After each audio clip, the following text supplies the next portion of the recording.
Salut, c'est Kenny, bienvenue dans cette vidéo. Donc dans cette vidéo, comme tu le vois, je suis en voiture, je suis désolé, je sors d'une visite. J'ai été visiter un local commercial avec au-dessus un appartement, mais si jamais tu me suis sur Instagram, tu as dû le voir passer. Si jamais tu ne me suis pas, eh bien tout est dans la description. Tu cliques dessus et tu me suis sur Instagram tout de suite. Voilà, donc déjà si tu n'es pas abonné à cette chaîne YouTube, je te recommande de t'abonner. Comme ça, tu vas être au courant de chaque nouvelle vidéo qui vont sortir. Et pourquoi je te fais cette vidéo? Eh bien, je te fais cette vidéo pour te parler de quelque chose. En fait, il y a quelques temps, j'ai fait un petit sondage sur ma chaîne YouTube en demandant en fait qu'est-ce qui te bloquait, qu'est-ce qui t'empêchait d'avancer dans l'immobilier, quelles étaient tes craintes, etc., tes peurs. Et donc là, je réponds à une question, c'est en deux questions. C'est, voilà, je n'ai pas d'argent. Est-ce que je peux emprunter sans apport?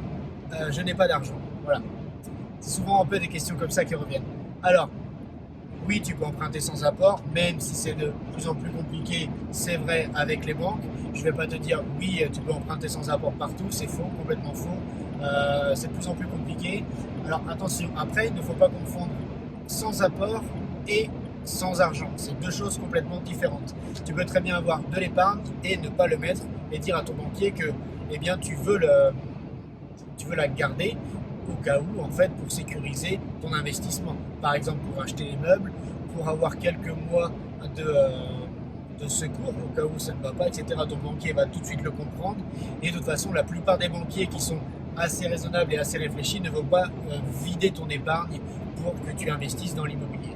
Donc ça, c'est la première chose. Deuxième chose, je ne te recommande pas du tout d'investir dans l'immobilier si tu es à découvert tous les mois et si tu n'as pas d'argent de côté. Quand je dis pas d'argent de côté, c'est si tu n'as pas plus de 1000, 1500, 2000 euros de côté, n'investis pas dans l'immobilier. Forme-toi, ok, formation, bouquin, YouTube, comme tu le fais là, c'est très bien.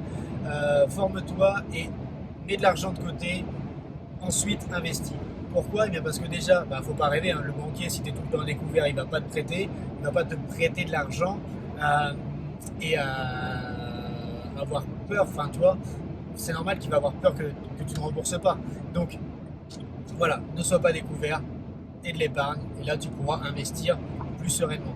Donc autre chose, comment se constituer une épargne, et même si tu n'as pas beaucoup d'argent, si tu as très peu de revenus ou si tu n'as pas beaucoup de revenus, et comment en fait augmenter cette épargne le plus rapidement possible pour avoir, je vais voir si je fais ça, ouais c'est mieux, pour avoir justement un petit peu plus d'épargne pour pouvoir investir. Alors, il y a plusieurs choses.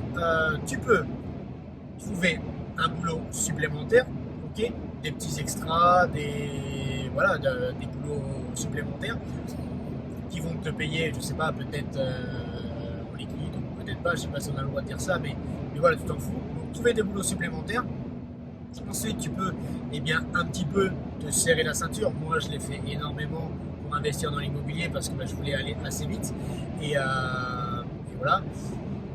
Donc, trouver un boulot supplémentaire pour avoir des revenus supplémentaires, forcément, te serrer un petit peu la ceinture. Troisième chose que tu peux faire, et ça, je l'ai fait il n'y a pas longtemps, enfin, je l'ai fait. En fait, j'ai vendu des choses que j'avais chez moi. On a tous chez nous des choses qui ne nous servent pas. Donc moi, pour ma part, j'ai vendu un blouson de moto parce que je ne fais plus de moto, maintenant j'ai un scooter et je n'utilise pas des gros blousons Furigane, etc. Mais du coup, je l'ai vendu, et voilà, j'ai récupéré 150 euros, 150 euros sur le compte.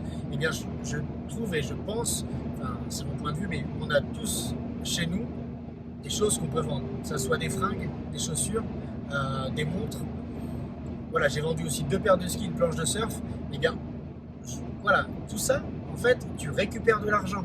Donc, si tu veux avoir rapidement de l'épargne, fais tout ça. Soit tu trouves un boulot, soit tu trouves un boulot, tu te serres la ceinture et en plus tu vends tout. Donc là, tu vas récupérer très vite de l'épargne. Donc voilà, ça c'est un point. Aussi, un autre point que je voudrais te parler, mais ça va plus faire le sujet d'une autre vidéo parce que j'ai envie de développer un petit peu ça un peu plus. C'est voilà, un peu te serrer la ceinture, mais sans te serrer la ceinture, te rendre compte en fait de ce que tu dépenses. Tu sais que pour aller à la banque pour faire une demande de financement, donc pour faire une demande de crédit, il va falloir que tu donnes tes 3 derniers bulletins il va falloir que tu donnes tes 3 derniers relevés de compte. 3 ou 4 derniers, ça dépend les banques. Alors, avant d'investir dans l'immobilier, si tu sais que tu veux investir, que tu commences à rechercher avant de faire ça, il ne faut pas être à découvert, il ne faut pas avoir de crédit à la consommation, sauf un co CGTLM, CGTM, un truc comme ça. Voilà, les trucs Conforama, payant plusieurs fois, etc. Tout ça, il ne faut pas, Darty, etc. Ça, faut pas, d'accord. Ensuite, il ne faut pas être à découvert, il ne faut pas avoir d'agio. Et là, tu mets toutes les chances de ton côté, d'accord. Parce que c'est quand même compliqué quand on va te faire des demandes de financement, on va demander plusieurs choses pour justement avoir le maximum de chances de notre côté. Donc par exemple, tu vas avoir les différés d'emprunt, tu vas avoir on va demander le minimum d'apport possible, on va demander les remboursements, les IRA, d'enlever les IRA, donc d'enlever les indemnités de remboursement anticipé. Excuse-moi, je conduis en même temps, donc je fais un petit peu attention. Voilà. Donc on va demander tout ça. Donc déjà, si tu n'as pas un compte assez clean, ça va déjà être très tendu pour que ton banquier en fait accepte, si tu veux, ta demande de financement. Donc déjà, tu as tout ça à faire. Donc avant de faire ça, les 3 mois avant, 3-4 mois, mets tout ça au propre, tout ça au clair, et tu vas vraiment améliorer, mettre toutes les chances de ton côté pour ta demande de financement. Donc voilà, c'est tout ce que je voulais te dire dans cette vidéo. Donc les choses à retenir, c'est de faire le ménage chez toi, autour de toi. Vends tout ce qu'il y a à vendre. Tu vas récupérer de l'argent, tu as de l'argent qui dort, tu vas vraiment, des centaines d'euros qui doivent dormir chez toi. Donc vends tout ça. Si tu n'as pas assez de sous, ou si tu n'as rien de côté et que tu vas aller plus vite, trouve un petit boulot supplémentaire. Et voilà. Et après, lance-toi dans l'immobilier, forme-toi, très très important.